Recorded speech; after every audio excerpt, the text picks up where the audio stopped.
మీరు అన్నట్టు ఆ రోజుట్లో నాకు కూడా ఈ సమస్యలన్నీ ఉన్నాయి మా ఆఫీసర్స్లో.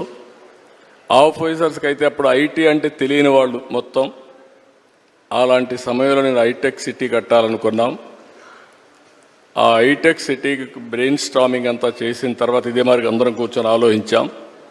ఏ విధంగా పెట్టాలంటే డబ్బులు కూడా లేవు, మనం పెట్టలేమంటే పీపీపీ మోడల్లో ఫస్ట్ టైం పబ్లిక్ ప్రైవేట్ పార్ట్నర్షిప్లో ఎల్ఎన్టీ ద్వారా కట్టించాం. ఒక్క పైసా డబ్బులు ఖర్చు పెట్టలేదు, ఆ భూమి మాత్రం ఇచ్చాం. అది అయిన తర్వాత హైదరాబాద్లో ప్రతి ఒక్క కంపెనీ తీసుకొచ్చారు, మేము ఇచ్చింది భూమి మాత్రం ఇచ్చాం. ఈరోజు హైదరాబాద్ దేశంలో హైయెస్ట్ పర్ క్యాపిటల్ ఇన్కమ్ ఉందంటే ఆలోచనలో నాది, అమలు చేసింది అధికార యంత్రాంగం.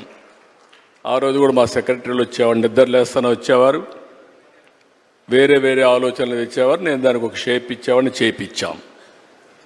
ఆ రోజు హైటెక్ సిటీ ఐటీ మాట్లాడాను.